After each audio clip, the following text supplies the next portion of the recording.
Good morning, everyone. Creator Mom.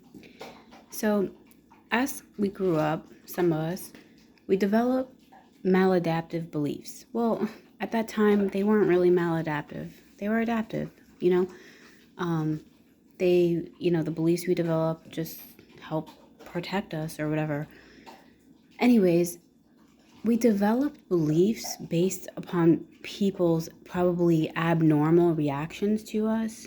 So, but now, as we get older, we can realize that as we sit with ourselves and realize, wow, that's an awful belief about myself. Where did that come from?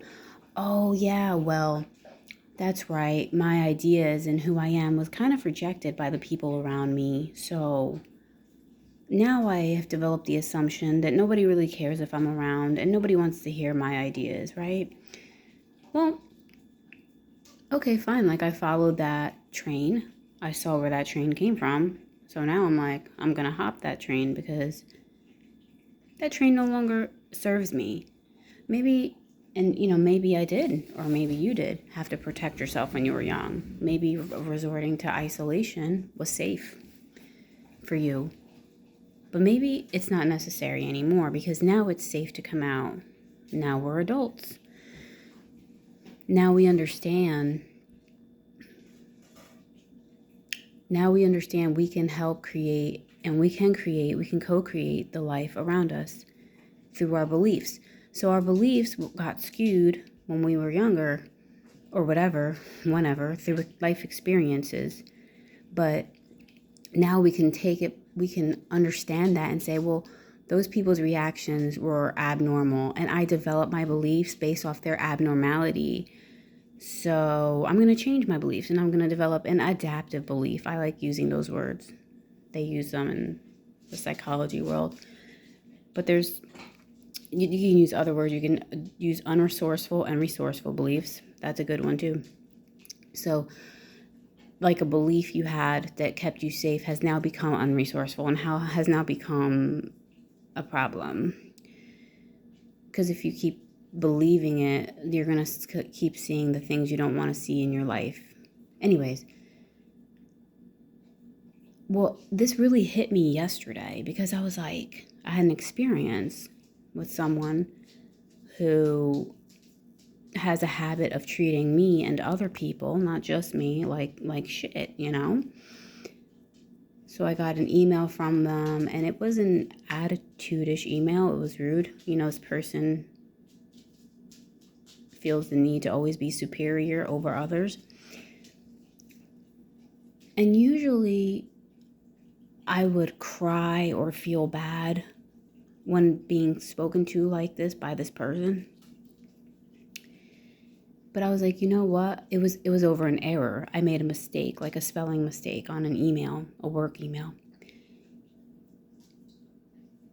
And her response was kind of like, basically like, you fucking idiot, like, oh my God, like, you're so dumb. Like, she didn't say those words, but what she said came with those insinuations. So dumb, God. Don't you check over your emails? Don't you know what I'm saying? So I realized, I'm like, it's okay to make mistakes. My mistakes always work out for my good. Even if I make a mistake, it's not like detrimental. It's okay. And it doesn't mean that I'm stupid, right? That person wants you to make you believe that you're stupid because they feel stupid, So I don't want to take her false beliefs about herself and about who I am and apply it to my life because I realize that her reaction is not normal. That most people's reaction to a mistake is, oh, hey, yeah, just fix this email and no problem. Just wanted to let you know you made that mistake. You might want to correct that. That's it. But to have an overly critical, hateful reaction, she's the one who's not normal. So I'm not going to build my responses off her abnormality. I'm not going to build my beliefs off her abnormality. So, and we don't have to do that anymore. I don't want to ramble on, but I'm like, is there another example I can come up with? anything that you believe about yourself that is negative or hateful or makes you feel disgusting about yourself, change it now. Change it now. Change it now. Now. Follow it along. Say, where did I develop this belief about myself? Why do I feel disgusting about myself in this way?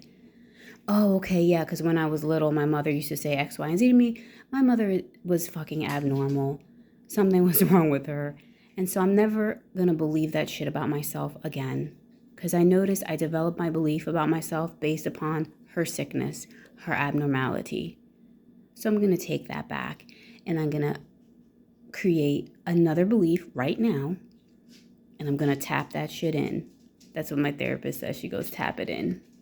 It's through EMDR, but they do, and I know there's EFT, like there's other tapping. Well, EMDR uses like a type of tapping as well. Tap that shit in. I am beautiful. I am lovely. Whatever the reverse, correct that shit now. My dog gets so silly after she eats. She gets all like happy. What is she doing? She starts flopping around the couch and stuff. Casey. She's so weird. Casey, what are you doing? Tap it in. Tap it in. Mine was, let me give you an example. Being around groups of people, right? Well, my old belief was nobody really cares if I'm around, right? So I had to follow, where did that come from? Which in turn will put that in my reality, maybe like that I don't connect with people or whatever. Well, I don't want to see that anymore. I just don't. I want to see the opposite. So I have to start assuming that people do want me around. People do care if I'm around. People do covet my presence. Now, I have to say that to myself to create what? Like a new neural pathway so that I can experience that.